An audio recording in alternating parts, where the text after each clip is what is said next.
لشکر شام کو حدیث عمار بن یاسر الفیات الباغیہ کا مصداق قرار دینا یہ صحیح نہیں ہے، اس لیے کہ ایک تو اس حدیث کے سند متن پر کلام ہے، اگر اس پر اعتبار کر بھی لیا جائے تو پھر بھی تعویل کرنا پڑے گی. جس طرح ہمارے بعض اکابرین نے اگر اس کا مصداق قرار دیا ہے لشکر شام کو، انہوں نے پھر اجتہادی بغاوت مراد لی ہے اور دوزخ کی طرف بلانے سے مراد ایسا عمل قرار دیا ہے جس طرح مرزا جیلمی اس کا استاد زبیر علی زئی تعویل کر رہے ہیں. تو وہ تو کلیئر ہو گیا کہ سیدنا معاویہ سے یہ معاملہ ہوا ہے. نہیں انہوں نے نہیں قتل کیا. اچھا وہ ابو الغاز، تو وہ تو کلیئر ہو گیا کہ سیدنا معاویہ سے یہ معاملہ ہوا ہے. نہیں انہوں نے نہیں قتل کیا. اچھا وہ ابو الغاز.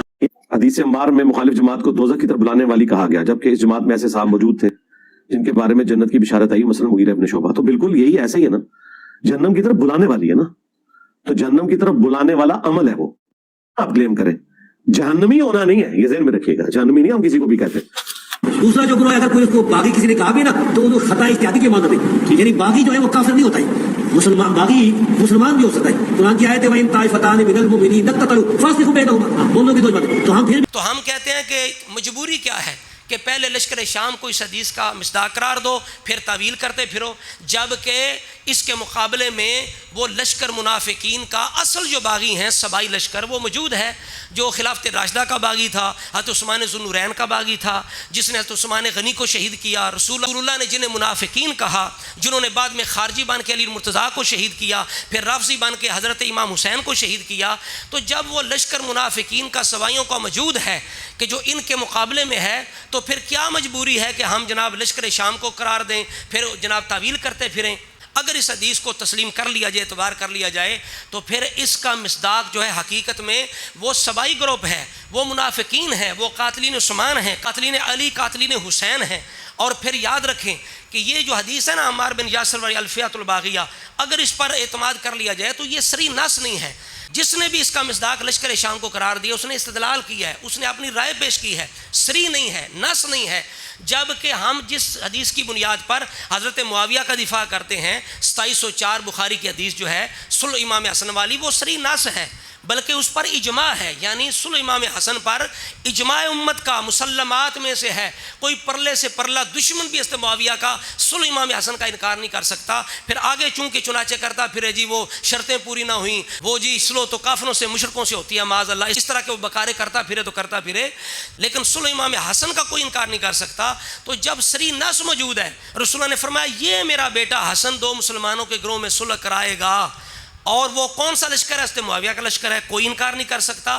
تو رسول اللہ نے جناب تعریف کی، امام حسن نے صلح کی، بیعت کی، امت کا امام بنا دیا، تو بات ختم ہو گئی. اب کس طرح جناب ہم فیات الباغیہ کا مصداق حضرت معاویہ کے لشکر کو قرار دے سکتے ہیں؟ جنہوں نے قرار دی انہوں نے تعویل کرنا پڑی، تو قرار دے کے پھر تعویل کرنے کی مجبوری کیا ہے؟ تو سیدھا سیدھا جو منافقین کا سبائیوں کا لشکر ہے اس سے وہ ہم مراد کیوں نہیں لیتے؟ اور پھر یہ صرف حضرت معاویہ کے دفاع میں یہ ایک حدیث بخاری کی نہیں ہے 2704 نمبر، بلکہ وہ حدیث مبارکہ جس کے اندر حضور نے فرمایا کہ ان قریب میری امت کے دو بڑے گروہ جو ہیں آپس میں سخت قتال کریں گے. فرمایا دعوتہما واحدۃ، ان کی دعوت ایک ہوگی. یہ بخاری شریف کی حدیث ہے. اور مسلم شریف کے اندر 3-4 روایتیں ہیں جن کے اندر حضور فرماتے ہیں کہ میری امت کے جب دو گروہ لڑیں گے، ان میں سے ایک سے خارجی گروہ نکلے گا، تو خارجیوں سے ان دو لشکروں میں سے وہ قتال کرے گا اقرب الطائفتین من الحق، جو حق سے زیادہ قریب ہوگا. یعنی دونوں لشکر میری امت کے حق پہ ہوں گے، یعنی حضرت معاویہ بھی حق پہ ہوں گے، حضرت علی مرتضیٰ بھی حق پہ ہوں گے،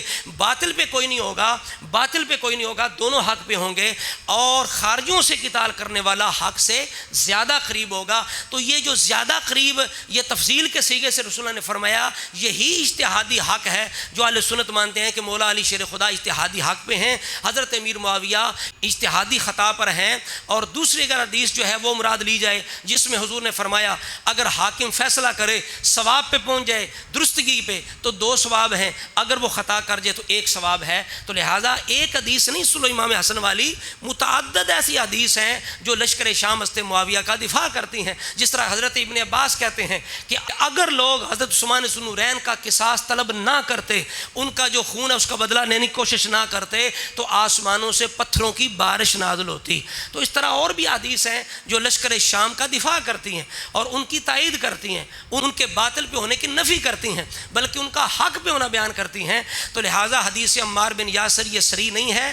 اس سے جس نے بھی لشکر شام کو قرار دیا اس نے اپنی یعنی استدلال کیا، اس نے رائے پیش کی۔ اس کے مقابلے میں صریح نص موجود ہے سنن امام حسن والی، اور اس پہ امت کا اجماع ہے، کوئی انکار ہی نہیں کر سکتا۔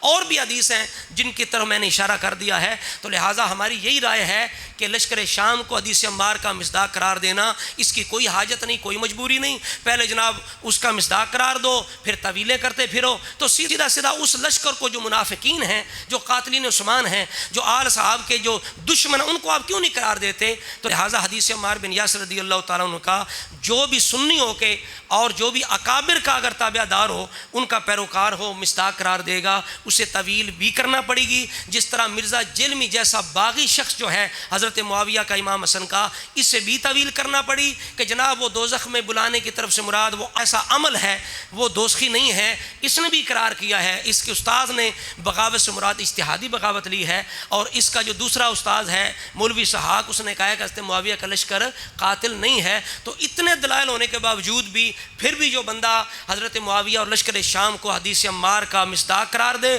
پھر باغی باغی باغی کہے اور جناب جہنمی جہنمی کہے، تو وہ خود باغی ہے۔ رسول اللہ کا بھی، امام حسن کا بھی، علی مرتضیٰ کا بھی، اکابرین کا بھی، اہل سنت کا بھی خود باغی ہے، اور اس کے پلے سوائے شیطان کی نفس کی پیروی کے اور کچھ نہیں ہے۔